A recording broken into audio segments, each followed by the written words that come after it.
Hello friends, నేను మీ Rahamat Pasha. Welcome to the media report. మనసులో మాట రెండో ఎపిసోడ్కి స్వాగతం.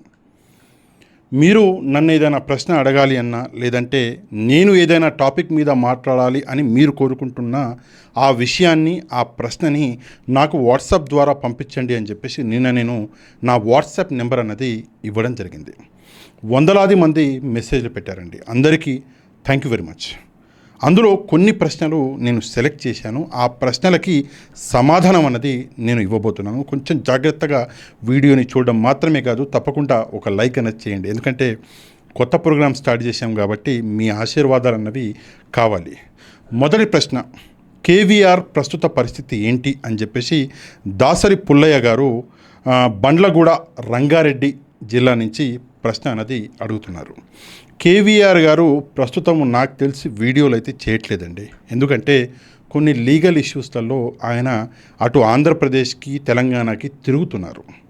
ఆయనకి కండిషనల్ బెయిల్ అన్నది రావడం జరిగింది. పోలీస్ స్టేషన్కి మరి వారంలో ఒకసారో 10 రోజుల్లో ఒకసారో వారంలో 2 సార్లు నాకు ఖచ్చితంగా అయితే తెలియదు. కానీ పోలీస్ స్టేషన్కి వెళ్ళి సంతకం అన్నది చేయాలి. కాబట్టి ఆయన అటు తెలంగాణకి ఇటు ఆంధ్రప్రదేశ్కి తిరగడంలోనే ఆ హైవే మీదనే సగం జీవితం అన్నది, సగం టైం అన్నది అక్కడే పోతుంది. ఆయన వీడియోలు మాత్రం ప్రస్తుతం చేయట్లేదు. అంతేకాదు కొంత ఫైనాన్షియల్గా కూడా కొన్ని ఇబ్బందుల్లో ఉన్నారు.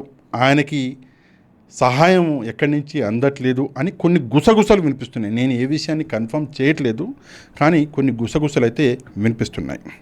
రెండో ప్రశ్న, discuss mega DSC and group 1 అని చెప్పేసి ఒక మెసేజ్ని పంపించారు. ఆ మెసేజ్లో పేరు రాయలేదు. నేను ముందుగానే చెప్పాను, మీరు ఒకవేళ మీ పేరు చెప్పాలి అనుకుంటే ఆ పేరుని రాయండి, లేకపోతే నేను ఎట్లాంటి పేరు అనేది తీసుకోను ప్రోగ్రాంలో అని చెప్పాను. ఇందాక మొదటి ప్రశ్నలో పుల్లయ్య గారు ఆయన పేరు స్పెసిఫిక్గా ఆయన అడ్రస్తో సహా రాశారు కాబట్టి ఆయన పేరు తీసుకున్నాను.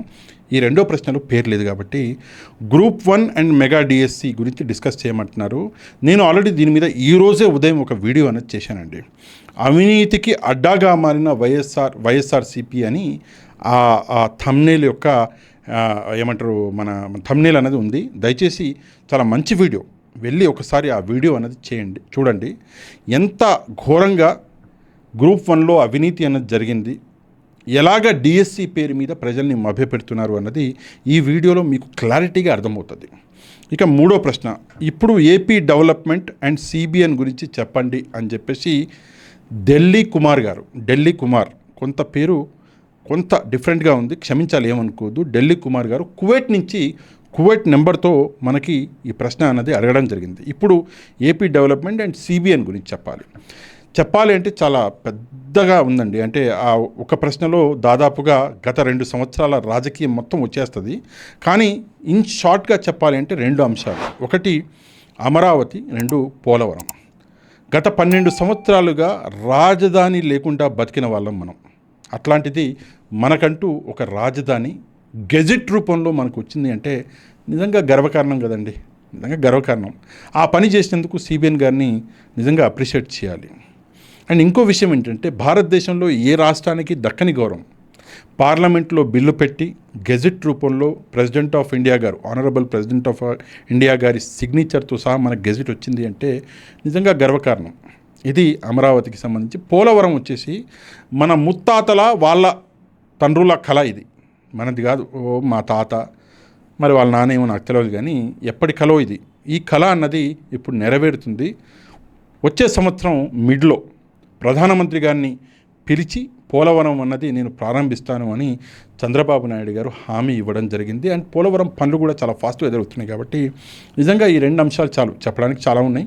ఈ 2 అంశాలు చాలు సిబిఎన్ గురించి, ఏపీ డెవలప్మెంట్ గురించి మనం చూడాలంటే. థర్డ్ వచ్చేసి రోడ్లు. ఒకసారి మీరు ఏపీకి వెళ్తే, అంటే మీరు ఏపీ వాళ్ళు అయితే పర్లేదు, ఢిల్లీ కుమార్ గారు కువైట్లో ఉన్నారు కాబట్టి మీరు నెక్స్ట్ టైం ఏపీ వెళ్ళినప్పుడు రోడ్లు చూడండి, మీకే అర్థమవుతుంది పాలన ఎలా ఉందో. 4వ ప్రశ్న, మద్యం తాగి చనిపోయిన వారు వైసీపీలో ఎంతమంది ఉన్నారు, కూటమిలో ఎంతమంది ఉన్నారు అని చెప్పేసి అడిగారు. పేరు ఇక్కడ చెప్పలేదు, వీళ్ళ పేరేంటో. నా దగ్గర డేటా అయితే లేదండి, టు బి ఆనెస్ట్ నా దగ్గర డేటా అయితే లేదు. కానీ వైఎస్ఆర్ కాంగ్రెస్ పార్టీ హయాంలో మద్యం తాగి చనిపోయారు అని చెప్పేసి చాలా వార్తలు వచ్చాయి. పెద్ద సంఖ్యలో మద్యం తాగి చనిపోయిన వాళ్ళ అంటే మీరు వినే ఉంటారు వార్తలలో. కానీ ఇప్పుడు కూటమిలో 1 or 2 కేసెస్ తప్పిస్తే మనకి పెద్దగా మద్యం వల్ల చనిపోయారు అని చెప్పేసి ఎక్కడ కూడా అంతగా చావులు లేవు. సో క్వాలిటీ ఆఫ్ వైన్స్ అని, అంటే క్వాలిటీ మద్యాన్ని ఇస్తాను అని చంద్రబాబు నాయుడు గారు చెప్పారు. నేను మొట్టమొదటిసారి ఈ వర్డ్ క్వాలిటీ మద్యం అన్న వర్డ్ ఆయన నోటి నుంచే విన్నాను. అప్పుడు నాకు అర్థం కాలేదు. మేబీ ఆ క్వాలిటీ వలన ఏమో, కానీ ఇప్పుడు ప్రస్తుతం ఈ మద్యం తాగి చనిపోయే వాళ్ళ సంఖ్య అనేది చాలా తగ్గింది. 5వ ప్రశ్న, జగన్మోహన్ రెడ్డి అరాచకం గురించి మాట్లాడండి అని చెప్పేసి బొమ్మి రత్నంరావు గారు ఆకివీడి నుంచి మెసేజ్ చేశారు. నేను ఒక ఇండివిజువల్ మనిషి అరాచకం అని అది ఇది అని చెప్పేసి మాట్లాడడం అన్నది అంటే నేను అంత కంఫర్టబుల్ కాదండి నేను. కానీ ఒక విషయం మాత్రం మాట్లాడగలను, ఎందుకంటే జగన్మోహన్ రెడ్డి గారి అరాచకం అని కంటే ఒక విషయం మాత్రం మాట్లాడగలను. ఏంటంటే వైఎస్ఆర్ కాంగ్రెస్ పార్టీ శవరాజకీయాలని చేస్తుంది. ప్రజల కోసం నిబద్ధతగా రాజకీయం చేయడం అన్నది పక్కన పెట్టేసి ఎక్కడ శవం దొరుకుతుంది అని చెప్పేసి ఈరోజు వెతికే పరిస్థితికి వైఎస్ఆర్ కాంగ్రెస్ పార్టీ దిగజారిపోయింది. అందులో ఎట్లాంటి సందేహం లేదు. 6వ ప్రశ్న, చాలా అంటే నాకు ఒక పెద్ద లిస్టే రాసి పంపించారు. నేను ఒకసారి అంటే అంతా చదవను, జస్ట్ మీకు ఒక అండర్స్టాండింగ్.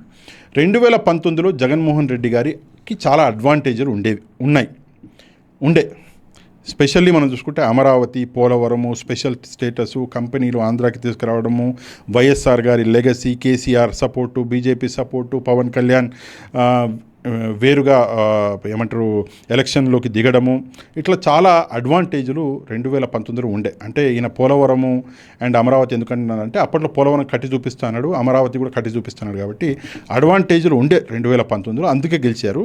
మరి 2029లో గెలవాలి అంటే ఏం చేయాలి అని చెప్పేసి ఈయన ప్రశ్న అడిగారు. ఆయన కూడా తన పేరు అనేది రాయలేదు. చాలా మంచి ప్రశ్న. ముందు ప్రజలకి నిజం చెప్పాలండి, ప్రజలకి నిజం చెప్పాలి, ప్రజలతో నిజం మాట్లాడాలి, అండ్ ప్రజలకి పనికొచ్చే రాజకీయం చేయాలి. శవ రాజకీయాలను పక్కన పెట్టేసి ఏదో ఒక కన్ఫ్యూజన్ క్రియేట్ చేయాలి అని చెప్పేసి రాజకీయాలను పక్కన పెట్టేసి ప్రజలకి ఫలానా సమస్య ఉంది, ఆ సమస్య మీద మా పోరాటం. అండ్ నెక్స్ట్ ఇంపార్టెంట్ విషయం ఏంటంటే రీజనల్ లెవెల్లో, విలేజ్ లెవెల్లో ఉన్నటువంటి సమస్యల్ని ఎక్కడ ఎవరు ఎత్తి చూపట్లే. వీళ్ళకి 11 మంది ఎమ్మెల్యేలు ఉన్నారు. ఆ 11 మంది ఎమ్మెల్యేలలో ఎంతమంది ఫలానా నా గ్రామంలో ఈ సమస్య ఉంది, దయచేసి ఈ సమస్యని మీరు ఈ సమస్యకి పరిష్కారం చూపించండి అని చెప్పేసి ఎక్కడైనా ధర్నా చేసిన ఎమ్మెల్యే ఉన్నాడా? రీజనల్ లెవెల్లో వాళ్ళ నియోజకవర్గాల్లో, విలేజ్ లెవెల్లో ఉన్నటువంటి సమస్యల మీద అసలు ఎవరు మాట్లాడట్లేదు. అసలు సమస్యలు అవి కదా, మాట్లాడండి.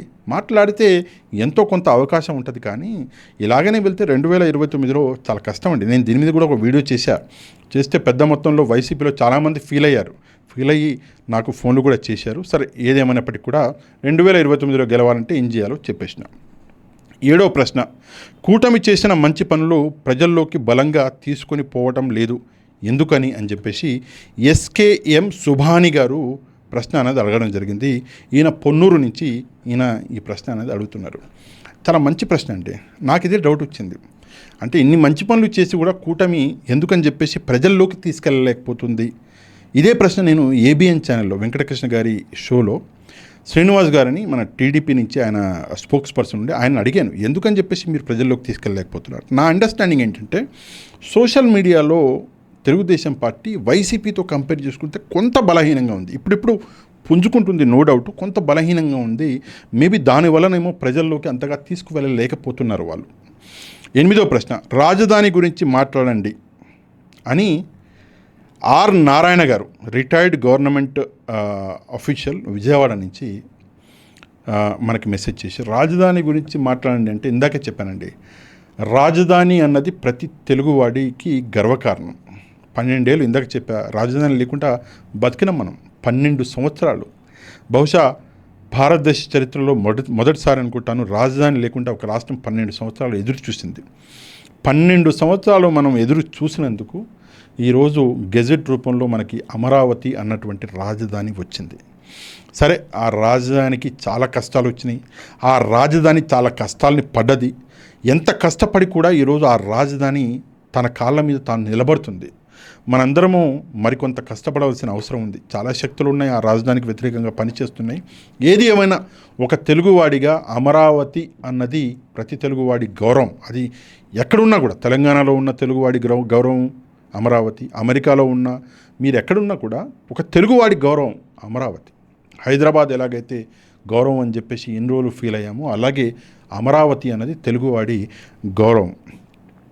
చంద్రబాబు నాయుడు గారు 2028 మిడ్ ఆర్ ఎండింగ్ లోపల అమరావతి ఫేజ్ 1 కంప్లీట్ చేస్తానని చెప్పేసి మాట ఇచ్చారు. ఫేజ్ 1 కంప్లీట్ అయిన రోజు తప్పకుండా సరే మీకు స్వీట్స్ నేను పంపించకపోవచ్చు, ఈ ప్రోగ్రాంలో స్వీట్ బాక్స్ ఒకటి పెట్టుకొని మీ అందరి తరఫున నేను నోట్లో ఇంత స్వీట్ ముక్కేసుకుంటా. సరే మీకు పంపించలేను, I'm extremely sorry for that. Okay, next వచ్చేసి 9వ ప్రశ్న.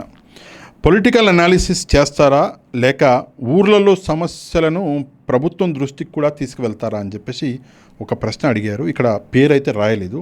తప్పకుండా సమస్యల గురించి మనం మాట్లాడదామండి. ఇప్పుడు మనం మాట్లాడితే ఎవడో ఒక వ్యక్తి వింటాడండి, ఎవరి చెవులోనో పడుతుంది. మనం మాట్లాడడం వల్ల ప్రజలకి ఫలానా ఊర్లో ఫలానా సమస్య ఉంది అని తెలుస్తుంది. సరే, మనం చేయగలిగింది అదే అయినప్పటికీ కూడా అదే ఒక పెద్ద హెల్ప్ అవుతుంది. ఏమీ చేయకుండా ఊక కూర్చోవడం కంటే సమస్య అని చెప్పడం మంచిది కదండి. తప్పకుండా మాట్లాడదాము. తప్పకుండా ఏమైనా సమస్యలు ఉన్నా మీ ఊర్లో కానీ, మీ పట్టణంలో కానీ, మీ చుట్టుపక్కల కానీ, లేదంటే ప్రభుత్వానికి ఏదైనా సజెషన్ కానీ తప్పకుండా పంపించండి. తప్పకుండా మాట్లాడదాం. ఇక్కడ 10వ ప్రశ్నకి వెళ్ళడానికి ముందు ఒక 2-3 అంశాలు ఉన్నాయండి. కొంతమంది హాయ్ సార్, హలో సార్ అని చెప్పేసి మెసేజ్లు పెడుతున్నారు. అందరికీ హాయ్ అండి, అందరికీ హాయ్. మీరు దయచేసి హాయ్ సార్, హలో సార్ అని చెప్పి అంటే పెద్ద మొత్తంలో పెట్టిన మెసేజ్లు అవే. మీరు ఆన్సర్ అన్నది మీరు ఎక్స్పెక్ట్ చేయకండి. నేను అందరికీ ఇప్పుడే ఆన్సర్ చెప్తున్నా, హాయ్ హలో. కొంతమంది నేను చాలా క్లియర్గా నిన్న చెప్పాను, మీరు ఫోన్ చేస్తే ఫోన్ అన్నది DNDలో ఉంది, మాకు ఫోను కనపడదు వినపడదు. వాట్సాప్లో డైరెక్ట్గా ఫోన్ చేస్తే ఫోన్ స్విచ్ ఆఫ్లో ఉంటుంది. దయచేసి ఫోన్లు చేయకండి, మెసేజ్లు మాత్రమే చేయండి అంటే కొంతమంది I want to talk to you, I want to discuss something with you అని చెప్పి కాల్స్ చేస్తున్నారు, మెసేజ్ చేస్తున్నారు. దయచేసి మీరు మెసేజ్ చేయండి వాట్సాప్లో, కాల్స్ చేయకండి, డైరెక్ట్ కాల్కి ప్రయత్నించకండి. దయచేసి ఒక్క మాట వినండి. నెక్స్ట్ వచ్చేసి మన ఈ ప్రోగ్రామ్ అనేది రోజు నడుస్తుంది కాబట్టి రోజు ఏ టాపిక్ మీద నేను మాట్లాడాలి అన్నది మీరే నాకు మన ఈ మనసులో మాట ప్రోగ్రాంలో ఏ టాపిక్ మీద మనం మాట్లాడితే నేను మాట్లాడాలి అనేది మీరే నాకు వాట్సాప్ చేయండి. తప్పకుండా మీ పేరు మీరు రాస్తే మీ పేరు పలుకుతాను, లేదు మీ పేరు మీరు రాయకపోతే మీ పేరు అనేది నేను ఇక్కడ ఈ మన ప్రోగ్రాంలో చెప్పను. సో నెక్స్ట్ 10వ ప్రశ్న. Everyone is blaming CBN for everything అని చెప్పేసి కిషోర్ గారు అంటున్నారు. అంటే ప్రతి విషయానికి చంద్రబాబు నాయుడు గారిని బ్లేమ్ చేస్తున్నారు అని చెప్పేసి కిషోర్ గారు ఒక మాట చెప్తున్నారు. అవునండి, నాకు కూడా వింతగా విచిత్రంగా అనిపించింది.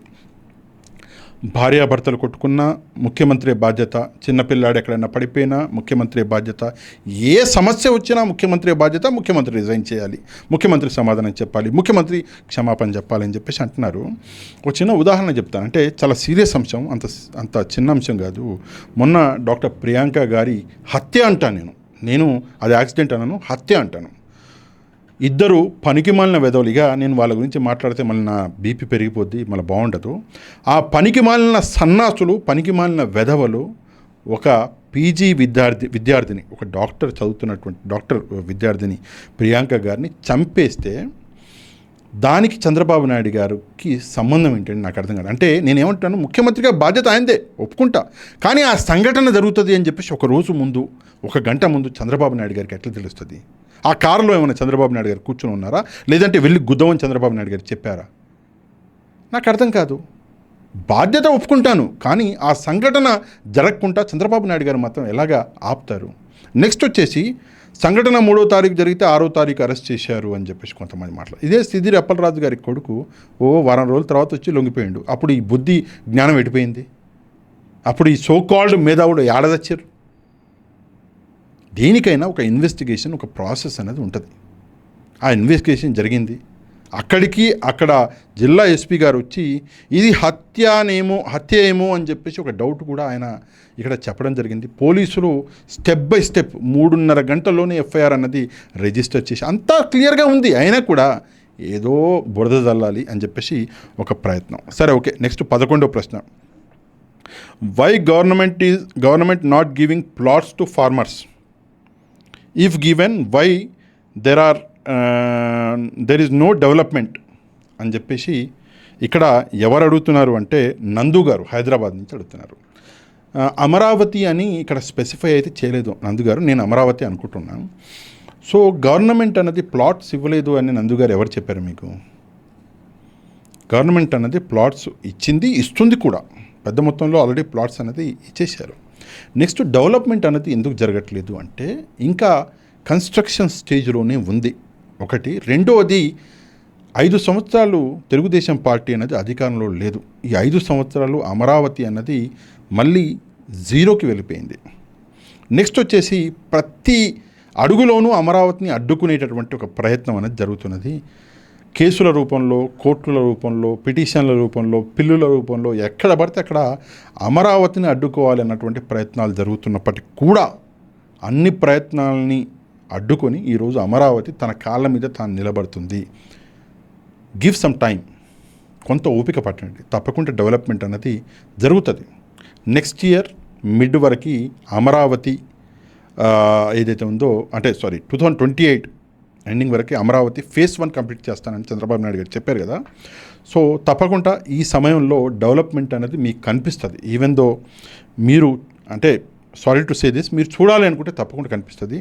So and thank you very much for your message అండి.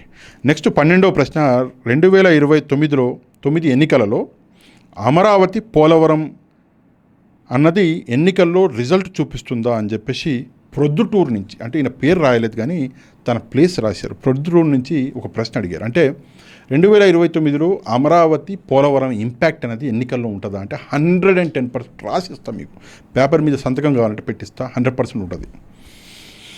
2029లో వైఎస్ఆర్ కాంగ్రెస్ పార్టీ ఓటమికి అమరావతి మరియు పోలవరం రెండు కూడా ఒక మేజర్ కారణాలుగా మిగిలబోతున్నాయి. నేను ఈ అంశాన్ని క్లియర్గా వీడియోల రూపంలో చాలాసార్లు చెప్పాను. చాలామంది మేధావులకు అర్థం కాదు. ఏముందండి బలివారే, ఎక్కడ కన్స్ట్రక్షన్ లేదంటారు. ఓడి ఇంకా ఏం మనిషి వీరబా. సో ఏమి మనం చెప్పలేని పరిస్థితుల్లో ఉన్నాము. 100% ఈ ఇంపాక్ట్ అనేది కనిపిస్తుంది. నెక్స్ట్ 13వ ప్రశ్న, వైసీపీ అభిమానిని, అంటే ఆయన చెప్తున్నాడు నేను వైసీపీ అభిమానిని కానీ నాయకులు మారరు వైసీపీలో అని తెలిసి వచ్చింది, ఇప్పుడు టీడీపీకే ఓటు వేస్తాను 2029లో అని చెప్పేసి ఒక మాట చెబుతూ కింద ఆయన ఒక ప్రశ్న అడిగారు. ఎవరు అంటే బి మోహన్ రావు గారు, ఎక్స్ ఆర్మీ పర్సనల్. ఈయన అడిగినటువంటి ప్రశ్న ఏంటంటే డిఎస్టీలో టీచర్ పోస్టులు అమ్ముకున్నారు అంటున్నారు సార్, ఇందులో నిజం ఎంత ఉంది అని చెప్పేసి ఇక్కడ బి మోహన్ రావు గారు, ఎక్స్ ఆర్మీ పర్సనల్ అడుగుతున్నారు. మోహన్ రావు గారు, డిఎస్సి మరియు గ్రూప్ 1 గురించి నేను ఇందాకే చెప్పాను, ఒక వీడియో ఈరోజే చేశాను, అవినీతికి అండగా మారిన వైసీపీ అని. దయచేసి ఆ వీడియో అనేది మీరు చూడండి, మీకు చాలా మంచి క్లారిటీ అనేది వస్తుంది. ఎందుకంటే మళ్ళీ నేను అదే విషయాలు మళ్ళీ చెప్తే బాగుండదు. చాలా మంచి క్లారిటీ అనేది మీకు వస్తుంది. దయచేసి ఒకసారి ఆ వీడియో అనేది చూడండి. ఇంకా 14వ ప్రశ్న, మొత్తం ఉన్నదే 15 ప్రశ్నలు, ఏమనుకోవద్దు కొంచెం లెంతీగా అయినా కూడా. మార్కాపురం నుంచి రిటైర్డ్ గవర్నమెంట్ ఉద్యోగి ఈ ప్రశ్న, యాక్చువల్గా ఇది ప్రశ్న కాదు, ప్రభుత్వానికి ఒక సలహా అనేది పంపించారు. మార్కాపురం నుంచి రిటైర్డ్ గవర్నమెంట్ ఉద్యోగి, ఆయన పేరు రాయలేదు. ప్రభుత్వాన్ని 4 అంశాల మీద ఈయన ఒక రిక్వెస్ట్ చేస్తున్నారు. దయచేసి తెలుగుదేశం పార్టీకి సంబంధించిన వాళ్ళు ఎవరైనా చూస్తే కనుక దయచేసి ఈ రిక్వెస్ట్ని కన్సిడర్ చేయండి. మొదటి అంశము పిఆర్సి, రెండవ అంశము ఇంటిమ్ రిలీఫ్ ఐఆర్ అంటాం కదా, మూడో అంశము పెండింగ్ డిఏలు, 4వ అంశము హెల్త్ కార్డులు. ఈ 4 అంశాల మీద ఈయన రిటైర్డ్ ఉద్యోగంట ఈయన రిక్వెస్ట్ అన్నది చేస్తున్నారు. దయచేసి ప్రభుత్వం అన్నది కన్సిడర్ చేయాలి. అండ్ 15వ ప్రశ్న అనండి, 15వ ప్రశ్న చివరి ప్రశ్న, ఇది ఇప్పుడే వచ్చింది, నేను ఈ ప్రోగ్రామ్ చేస్తున్నాను, ఇప్పుడే ఈ మెసేజ్ అనేది వచ్చింది. పాషా గారు మనసులో మాట ప్రోగ్రాంలో ఒక ప్రశ్న అని చెప్పేసి రాశారు. నాగేశ్వరరావు గారు విజయవాడ నుంచి. ఏంటి ఆ ప్రశ్న అంటే, అసలు మీరు వైసీపీని వ్యతిరేకించి వదిలేయడానికి ట్రిగరింగ్ పాయింట్ ఏది?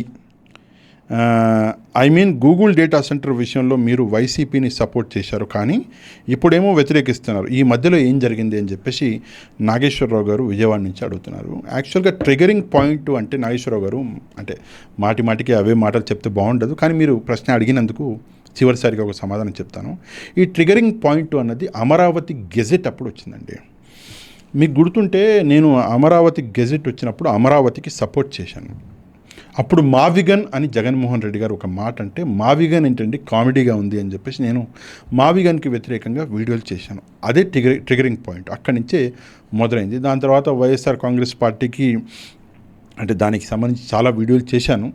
ఒక సిద్ధాంతం లేకుండా పార్టీ నడుస్తుంది అని చెప్పాను. అంటే ఇప్పుడు మీరు చూస్తే బీజేపీకి ఒక సిద్ధాంతం ఉంది. ఏంటి ఆ సిద్ధాంతం? హిందుత్వ అని. సో టీడీపీకి ఒక సిద్ధాంతం ఉంది. ఏంటి ఆ సిద్ధాంతం? డెవలప్మెంట్ అని. వైఎస్ఆర్ కాంగ్రెస్ పార్టీకి ఒక సిద్ధాంతం అంటూ లేదు. సో ఒక సిద్ధాంతాన్ని క్రియేట్ చేయండి మీరు అని చెప్పేసి ఒక సలహా ఇచ్చాను. అది కూడా బాగా కాలింది వాళ్ళకి. ఓకే, గూగుల్ డేటా సెంటర్ని మీరు వ్యతిరేకించారని చెప్పేసి నన్ను అంటున్నారు. యాక్చువల్గా మీరు ఒకసారి గుర్తు చేసుకుంటే గూగుల్ డేటా సెంటర్ని నేను వ్యతిరేకించడం కాదండి. గూగుల్ డేటా సెంటర్లో జాబ్స్ ఎన్ని వస్తాయి అన్నటువంటి అంశం మీద నేను మాట్లాడాను. తక్కువ జాబ్స్ వస్తున్నాయి, అది ఒక డేటా సెంటర్ అన్నటువంటి అంశం మీద నేను మాట్లాడాను. కానీ గూగుల్ అనేది రాకూడదు, గూగుల్ అన్నది అంటే దానికి వ్యతిరేకం కాదండి. ఉద్యోగాలు ఇంకా కల్పించుంటే బాగుండేది. టోటల్గా గూగుల్లో అక్కడ ఒక యూనివర్సిటీనో లేదంటే ఏదో ఒకటి పెట్టేసి దానికి అటాచ్డ్గా ఇంకా కంపెనీస్ తీసుకొచ్చి ఉద్యోగాలు కల్పన అన్నది ఇంకా చేస్తే బాగుండేది అన్నటువంటిది నా ఒపీనియన్. కానీ గూగుల్ డేటా సెంటర్ని వ్యతిరేకించాలని కాదు. సరే, ఏదేమైనప్పటికీ కూడా డైరెక్ట్గాను ఇండైరెక్ట్గాను ఎన్ని ఉద్యోగాలు వస్తున్నాయని చెప్పేసి తెలుగుదేశం పార్టీ అంటే వాళ్ళు డీటెయిల్స్ అన్నది ఇచ్చారు. ఏదేమైనా ఉద్యోగాలు వస్తే చాలా మంచిదండి. ఉద్యోగాలు రావాలి. ఉద్యోగాలు వస్తేనే రేపొద్దున యువత, రాష్ట్రం అన్నది బాగుపడుతుంది. ఓకే, ఈ 15 ప్రశ్నలు ఈరోజు మనసులో మాటలో మనం డిస్కస్ చేసినాము. మళ్ళీ ఒకసారి చెప్తున్నాను, కింద కనిపించేటటువంటి ఈ నెంబర్కి మీరు మెసేజ్ చేయొచ్చు. కాల్స్ చేయకండి, డైరెక్ట్ కాల్ చేయకండి, వాట్సాప్ కాల్ చేయకండి, మెసేజ్ చేయండి. మీరు నన్ను ఏదైనా ప్రశ్న అడగాలి అంటే మెసేజ్ చేయండి. మీ పేరు నేను ఇక్కడ పలకాలి అనుకుంటే మీ ప్రశ్న పక్కన మీ పేరు, మీ ప్రాంతం రాసి పంపించండి. లేదు, పేరు అక్కర్లేదు అంటే ఓన్లీ ప్రశ్న మాత్రమే పంపించండి. ప్రశ్న కాకుండా నేను ఏదైనా టాపిక్ మీద మాట్లాడాలి అనుకుంటే ఆ టాపిక్ని మీరు మెసేజ్ రూపంలో పంపించండి. కొంతమంది కాదు, చాలామంది టైప్ చేసినటువంటి అంటే నాకు అర్థం కావట్లా. అంటే తెలుగుని ఇంగ్లీష్లో టైప్ చేస్తున్నారు, అది క్లియర్గా చదవలేకపోతున్నాం మేము. సో అట్లాంటిది ఏదైనా సమస్య ఉంటే డైరెక్ట్గా వాయిస్ మెసేజ్ పెట్టండి. వాట్సాప్లో వాయిస్ మెసేజ్ అని చెప్పేసి ఒక ఆప్షన్ అనేది ఉంటుంది. డైరెక్ట్గా వాయిస్ మెసేజ్ అనేది పెట్టండి. మరికొంతమంది, అంటే నేను ఇది చెప్పొద్దు అనుకున్నా కానీ ఎందుకైనా మంచిదని చెప్తున్నాను, మరికొంతమంది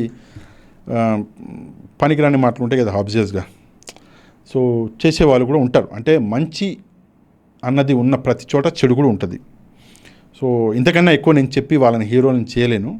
వాళ్ళకు కూడా ఒక విషయం చెప్తున్నా, మీరు ఎంత నన్ను రగిలిస్తే నేను అంత రగులుతాను, మీరు ఎంత నన్ను రెచ్చగొడితే నేను అంత రెచ్చిపోతాను. సో ఇది మీకే మంచిది కాదు. ఈ విషయం అన్నది దయచేసి మీరు గుర్తుపెట్టుకుంటే బాగుంటుంది. మళ్ళీ ఈరోజు మీ ప్రశ్నల కోసం మీరు మీరు పంపించే టాపిక్స్ కోసం వెయిట్ చేస్తుంటాను. మళ్ళీ రేపు మన మనసులో మాట అనే ఈ ప్రోగ్రాంలో కలుద్దాము. తప్పకుండా ఈ వీడియోని లైక్ చేయడం మర్చిపోవద్దు. తప్పకుండా మన ఛానల్ని సబ్స్క్రైబ్ చేసుకుని వాళ్ళు ఛానల్ కూడా సబ్స్క్రైబ్ చేసుకోండి. అండ్ ఈ వీడియోని షేర్ చేయండి, వాట్సాప్లో షేర్ చేయండి. మనం కూడా కొంత ప్రజలకు దగ్గర అవ్వాలి కదా. మళ్ళీ రేపు మనసులో మాటలో కలుసుకుందాం. అంతవరకు థ్యాంక్ యూ వెరీ మచ్. జై హింద్.